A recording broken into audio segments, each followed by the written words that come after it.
ओम शांति। 18 मई 1969 अव्यक्त बाप दादा के अव्यक्त महावाक्य। सार है रूहानी ज्ञान योग की ज्योतिषी। आप सभी ने बुलाया या बाप दादा ने आप सभी को बुलाया है? किसने किसको बुलाया है? जो बच्चे बाप के कर्तव्य में निमित्त बने हुए हैं, उन्हों को यह बात हर वक्त याद रखनी है कि हमें हर समय हर हालत में एवर रेडी और ऑल राउंड होना है। अगर यह दो बातें सभी में आ जाएं, तो सर्विस का सबूत श्रेष्ठ निकल सकता है। लेकिन नंबरवार पुरुषार्थ अनुसार यह बातें हैं।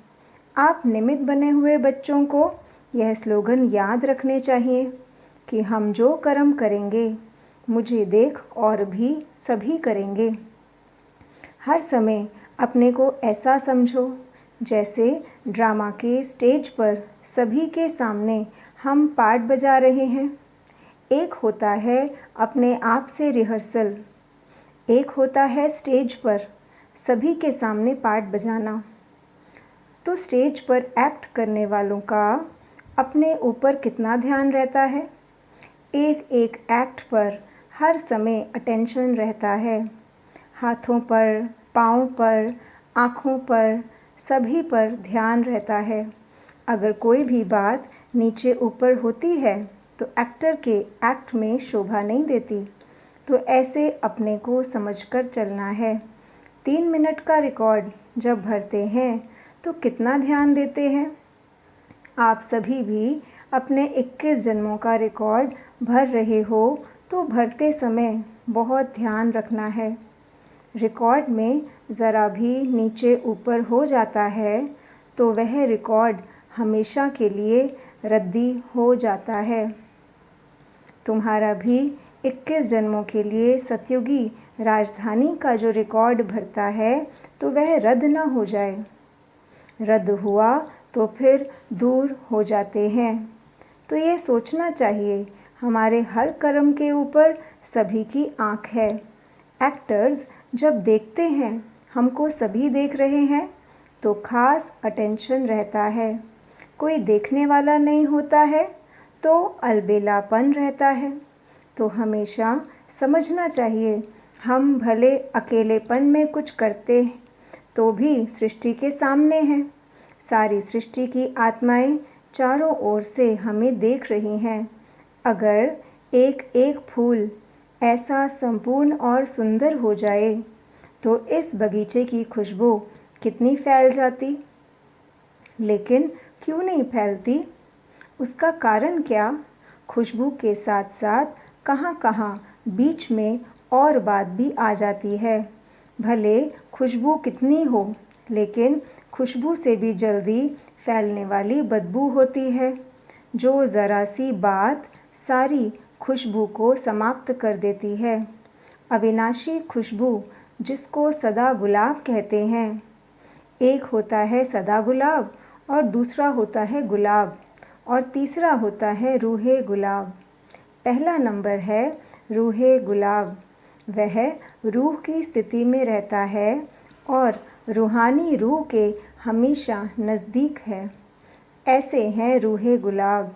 और दूसरी क्वालिटी जो है वह फिर सर्विस में बहुत अच्छे रहते हैं, बाकी रूहानी स्थिति में कमी है। सर्विस में धारणा में अच्छे हैं, संस्कार शीतल हैं।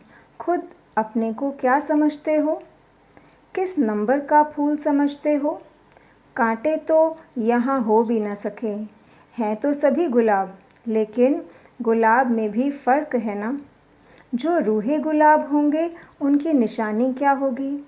आप लोगों को मस्तक की रेखा परखने आती है? ज्योतिषी बने हो व नहीं। बाप दादा जो ज्ञान और योग की ज्योतिषी सिखाते, उनसे क्या देखते हो? हर एक के मुखड़े से, नैनों से, मस्तक से मालूम पड़ता है। इसमें भी विशेष मस्तक और नैनों से मालूम पड़ता है। आप ज्योतिष बनकर हर एक को परख सकते हो। नैनों में और मस्तक में वह रेखाएं ज़रूर रहती हैं। किसी को परखना, यह भी ज्योतिष विद्या है। तो वह जो विद्या है परखने की, ये कईयों में कम है। ज्ञान और योग सीखते हैं, लेकिन यह परखने की ज्योतिष विद्या भी जाननी है। कोई भी व्यक्ति सामने आए तो आप लोगों को तो 1 सेकंड में उनके तीनों कालों को परख लेना चाहिए। एक तो पास्ट में उनकी लाइफ क्या थी और वर्तमान समय उनकी वृत्ति, उनकी दृष्टि और भविष्य में कहाँ तक यह अपने प्रारब्ध बना सकते हैं, यह जानने की प्रैक्टिस चाहिए। यह परखने की जो नॉलेज है वह बहुत कम है। यह कमी अभी भरनी चाहिए। वर्तमान समय जो आने वाला है उसमें अगर यह गुण नहीं होगा, कमी होगी, तो धोखे में आ जाएंगे। कई ऐसी आत्माएं आपके सामने आएंगी जो अंदर एक और बाहर से दूसरी होंगी। परीक्षा के लिए आएंगी, क्योंकि कई समझते हैं कि यह सिर्फ रटे हुए हैं। तो कई रंग रूप से आर्टिफिशियल रूप में भी परखने के लिए आएंगे, भिन्न भिन्न रूप से आएंगे। इसलिए यह ध्यान रखना है कि यह किस लिए आया है, उनकी वृत्ति क्या है, और अशुद्ध आत्माओं की भी बड़ी संभाल करनी है। अशुद्ध आत्माओं की भी बड़ी संभाल करनी है। ऐसे ऐसे केस भी बहुत होंगे। दिन प्रतिदिन पाप आत्माएं तो बहुत होती हैं।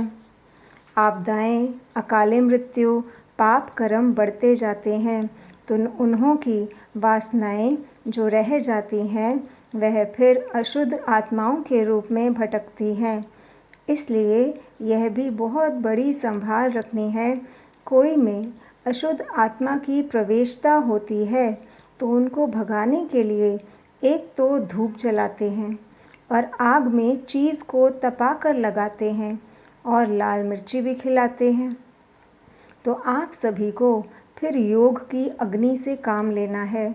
हर कर्मेंद्रियों को योग अग्नि में तपाना है, तो फिर कोई वार नहीं कर सकेंगे। थोड़ा भी कहाँ ढीलापन हुआ, कोई भी कर्मेंद्रियाँ ढीली हुई तो फिर प्रवेशता हो सकती है। वह अशुद्ध आत्माएं भी बड़ी पावरफुल होती हैं। वह माया की पावर भी कम नहीं होती। यह बहुत ध्यान रखना है। और कई प्राकृतिक आपदाएं भी अपना कर्तव्य करेंगी। उसका सामना करने के लिए अपने में ईश्वरीय शक्ति धारण करनी है। उस समय स्नेह नहीं रखना है, उस समय शक्ति रूप की आवश्यकता है। किस समय स्नेह मूर्त, किस समय शक्ति रूप बनना है, यह भी सोचना है। इन सभी बातों में शक्ति रूप की आवश्यकता है। अगर कोई ऐसा आया और उनको ज़्यादा स्नेह दिखाया तो कहाँ नुकसान भी हो सकता है। स्नेह बाप दादा और दैवी परिवार से करना है, बाकी सभी से शक्ति रूप से सामना करना है।